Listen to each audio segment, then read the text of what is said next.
Continue करेंगे bills of exchange.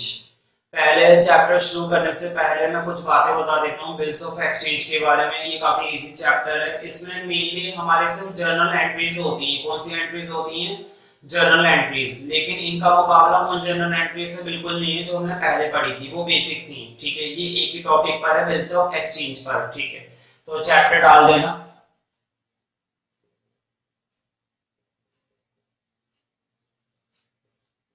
Bills of exchange क्या डालेंगे हम? Bills of exchange. पहले देख लेते हैं कि बिल्स ऑफ एक्सचेंज का मतलब क्या होता है और अकाउंट में इसका काम क्या है। जो हम इसको पढ़ रहे हैं, इस टॉपिक को पढ़ने के पीछे ऑब्जेक्टिव क्या है, पहले वो देख लेते हैं। नॉर्मली मान लो मैं तुम्हें थोड़ा ड्रॉ करके दिखाता हूं। मान लो ए एक पर्सन है और बी एक दूसरा पर्सन है। ठीक है, ए ने कुछ गुड्स बेचे हैं बी को। गुड्स कहां से कहां गए? ए से बी की तरफ गए। ए ने कुछ माल बेच दिया है, बी को बेच दिया है। ए बंदे ने बी को कुछ माल बेचा है। बताओ ए को बदले में क्या मिलेगी? पेमेंट मिलेगी। ए को बदले में क्या मिलने वाला है? पैसा। पैसा मिलने वाला है ए को। लेकिन बी के डाले हुए पड़े। बी कह रहा भाई देख, ना तो मेरे पास इस समय चेक की सुविधा है, ना तो मेरे पास चेक है, ना ही मेरे पास कैश। जब चेक नहीं है तो कैश का क्या मतलब है? ठीक है, क्या ना मेरे पास कैश है, ना तो मेरे पास कैश है, ना मेरे पास चेक है। ठीक है, एक काम कर, तू मेरे नाम का बिल बना दे। तो मेरे नाम का क्या बना दे? बिल। ठीक है, और कुछ टाइम दे दे मुझे, 2 महीने का, 3 महीने का, 4 महीने का। मैं इतने महीने बाद आऊंगा और तेरी पेमेंट कर जाऊंगा। ठीक है, ये कह रहा है ठीक है भाई, बिल बनवाना है, बिल बनवा ले। ठीक है, अब मुझे बताओ जो बिल बनेगा, ठीक है, वो कौन बनाएगा? ए बनाएगा या बी बनाएगा? ए बनाएगा। ठीक है, तो ए ने बिल बना दिया, बिल इसका तैयार है। किसके नाम का बिल है? बी के नाम का। कौन पे करेगा? बी पे करेगा। कौन रिसीव करेगा? ध्यान रखना, कौन रिसीव करने वाला है बिल को? ए या बी? बताओ, ए ने माल बेचा था, ए को पेमेंट मिलने वाली थी। ए ने माल बेचा था बी को और ए को पेमेंट मिलने वाली थी। पेमेंट मिली नहीं, अभी पेमेंट मिली नहीं है, मिलने वाली थी। लेकिन ए ने क्या करा? बिल बना दिया। बताओ, इस बिल को रिसीव करने का काम तो ए तो करेगा भाई। बिल का पैसा कौन रिसीव करेगा? ए करेगा। इसका मतलब ये हुआ, जो बंदा माल बेचता है वो बिल को क्या करता है? रिसीव। बिल की पेमेंट को क्या करने वाला होता है? रिसीव करने वाला होता है। बताओ, इस बिल को तो तभी रिसीव कर सकता है ना जब बी इसके लिए एक्सेप्ट कर ले। ए बंदे ने बिल बना के तैयार रखा, मैच्योरिटी रख दी 1 महीने की, कि भाई 1 महीने के अंदर अंदर पे करना है। इसको ये बात पसंद नहीं आई कि भाई 1 महीने में तो मैं पे नहीं कर पाऊंगा। 1 महीने में पे करना होता तो अभी नहीं कर देता, 1 महीने में नहीं कर पाऊंगा। ये उस बिल को क्या करेगा? क्या नहीं करेगा? एक्सेप्ट नहीं करने वाला ये बिल। तो इसको ये बिल कैंसिल करना पड़ेगा। ठीक है, जब तक ये बिल एक्सेप्ट नहीं करेगा ना, जब तक अगर ये किसी बिल को एक्सेप्ट नहीं करता है तब तक ये बिल को रिसीव नहीं करने वाला। क्योंकि भाई बिल बेशक ये रिसीव करेगा, लेकिन बिल को पे कौन करेगा? सामने वाली पार्टी। जिसने माल खरीदा है वो पे करने वाली है ना पार्टी। क्या करने वाली? बिल्स को पे। जिसके लिए अकाउंट खोलेगा, बिल्स पेबल अकाउंट। इसका मतलब ये हुआ, जो पार्टी माल खरीदती है वो उस बिल को क्या करती है? बीपी। और जो पार्टी माल बेचती है वो उस बिल का क्या करती है? Bill receive. लेकिन मुझे बताओ, जब इसने 1 महीने की मैच्योरिटी रखी थी और उसको ये बिल की बात पसंद नहीं आई, उसने एक्सेप्ट नहीं करा। पता है, ए बिल बनाने के बाद उसको दिखाता है, अगर उस बिल पर ये साइन कर देगा ना, ठीक है चलो मेरे को कंडीशंस पसंद आ गई, तुम्हारी जितनी भी शर्तें थी मुझे ठीक लग रही हैं, तो वो क्या करता है? उस पर एक साइन कर देगा बिल पर। ठीक है, बिल पर साइन कर देगा और अब ये बिल ले लो। ठीक है, बिल ये रख लेगा। ठीक है, 3 महीने जब पूरे हो जाएंगे, 3 महीने बाद या 4 महीने बाद ये बंदा आएगा, बिल लेगा, पे करके चला जाएगा, बिल खत्म हो जाएगा। समझ रहे हो ना? तो कहने का मतलब ये, ना तो जब हमारे पास चेक होता है, जब ना तो हमारे पास क्या हो? चेक। जब ना हमारे पास हो कैश, तब हम कौन से डॉक्यूमेंट का इस्तेमाल करते हैं? Bills of exchange. तो बताओ कंपनी के अंदर, बड़ी बड़ी कंपनीज के अंदर, बड़ी बड़ी फैक्ट्रियों के अंदर अगर ट्रांजैक्शन करनी है तो बिल्स ऑफ एक्सचेंज से कर सकते हैं ना ट्रांजैक्शन। आसान तरीका है बिल्स ऑफ एक्सचेंज को इस्तेमाल करना बिजनेस के अंदर, एक अच्छा तरीका है, ट्रांजैक्शन आसान हो जाती है। ठीक है, ना तो चेक की जरूरत पड़ती है ना कैश की जरूरत पड़ती है। हाँ लेकिन भरोसा होना चाहिए एक दूसरे पर, भरोसे पर कहानी चलती है। तो आइडिया क्लियर हो गया होगा। बस ध्यान रखना, जो बंदा किसी माल को बेचता है वो बंदा उस बिल को क्या करने वाला होता है? रिसीव। बिल रिसीव करने का मतलब है पेमेंट किसको मिलने वाली होती है? उस बंदे को। मान लो अगर तुमने मुझे माल बेचा है, तुमने मुझे अपने पास से 2 रजिस्टर बेच दिए, तुमने मुझे 2 रजिस्टर उठा के बेच दिए, तुमने बिल बना दिया। बताओ तुम उस बिल को 2 महीने बाद रिसीव करोगे ना? मेरे से 70 रुपए ले लोगे और बिल के पैसे ले लोगे। ठीक है, तो तुमने उस बिल को रिसीव करा है क्योंकि मैंने उस बिल को क्या करा है? पे। एक बंदा अगर पे कर रहा है तो दूसरा बंदा उस बिल को क्या करने वाला होता है? रिसीव। ठीक है, तो बढ़ते हैं क्वेश्चन के अंदर, शुरुआत करते हैं फर्स्ट क्वेश्चन से। इज ये जर्नल एंट्री रफ आइडिया? तो देखो डिटेल बना लेते हैं पहले इस क्वेश्चन में भी। ठीक है, ऑन 1 जनवरी 2013, देखो बोर्ड पर, 1 जनवरी 2013 में A sold goods to B, A ने माल बेचा है और किसको बेचा है? बी को। सोल्ड करा है, कितने रुपए का बेचा है? 5000 का। कितने रुपए का बेचा है माल? 5000 का। ठीक है, and due upon him a bill, और एक बिल बना दिया। बताओ बिल किसने बनाया होगा? ए ने या बी ने?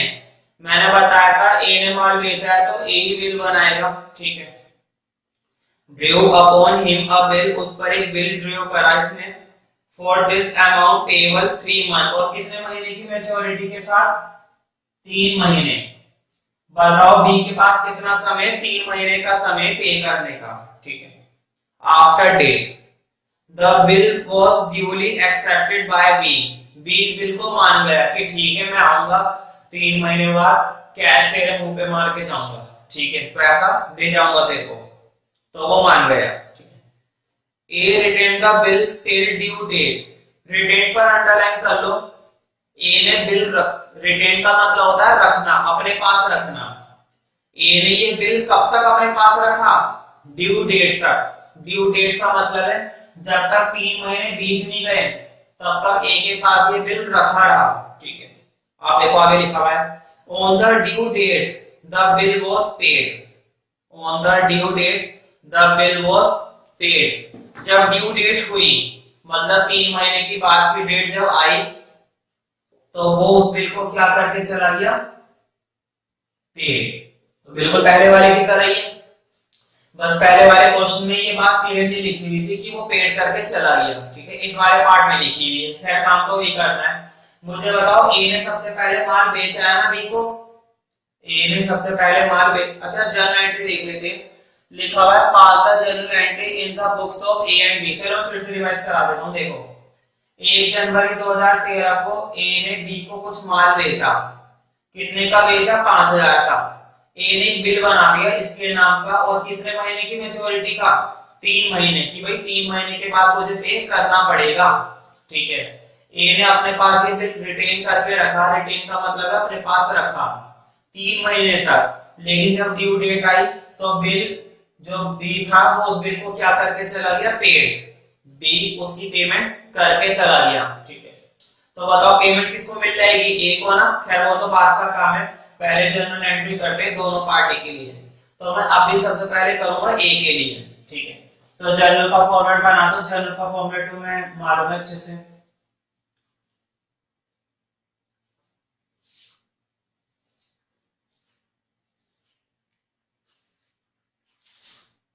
डेट,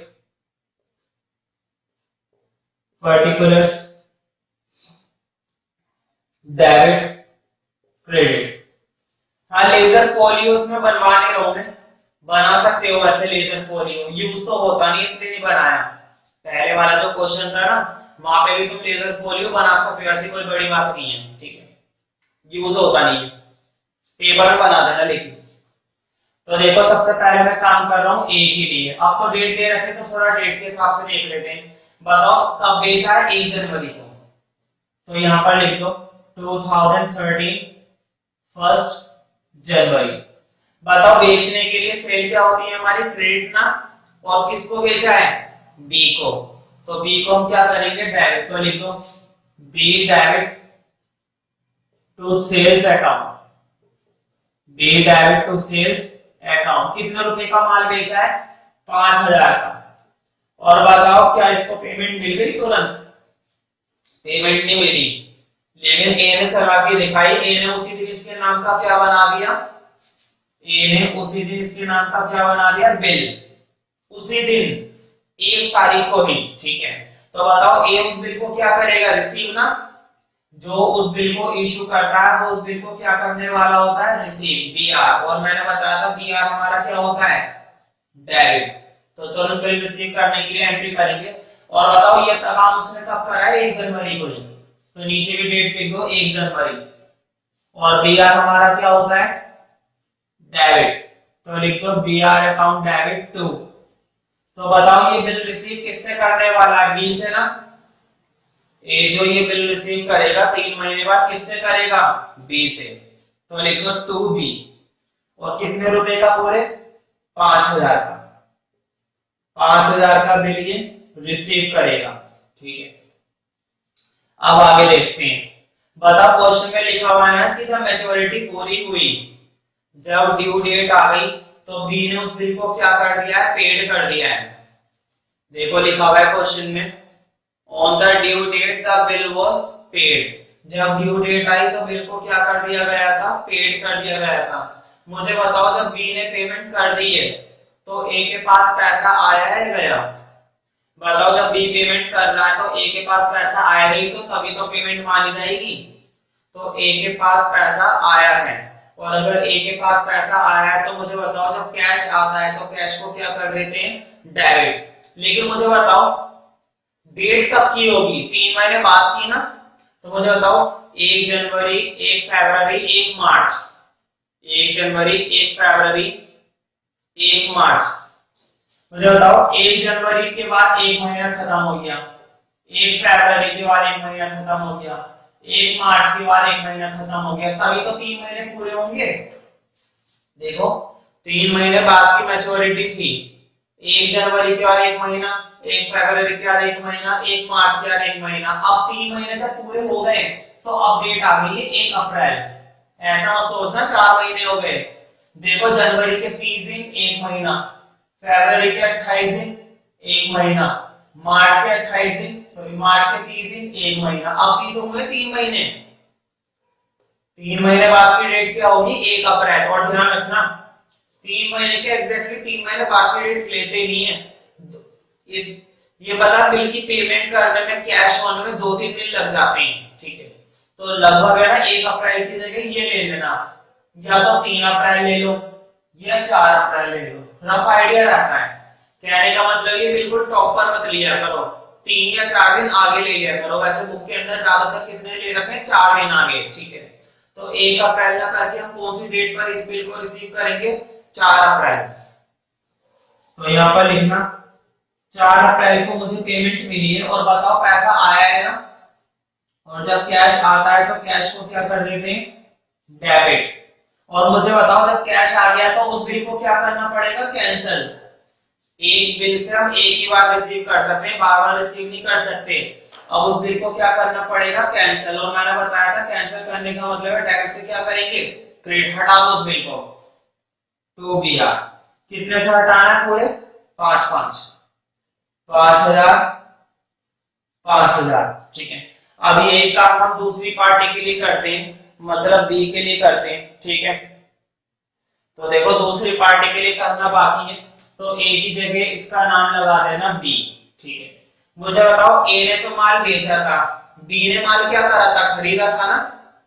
भाई जब ए उस माल को बेच रहा है तो बी उस माल को क्या कर रहा है, खरीद रहा है। और खरीदने का मतलब है परचेज, और परचेज हमारी क्या होती है, डेबिट। तो कर दो एंट्री फटाफट और बताओ कौन सी तारीख को काम करेंगे, 1 जनवरी ना, तो डाल दो 1 जनवरी 2013 और परचेज हमारी क्या हो जाती है, डेबिट। तो लिखो परचेज अकाउंट डेबिट। और किससे परचेज करा है, ए से, तो लिख दो टू ए।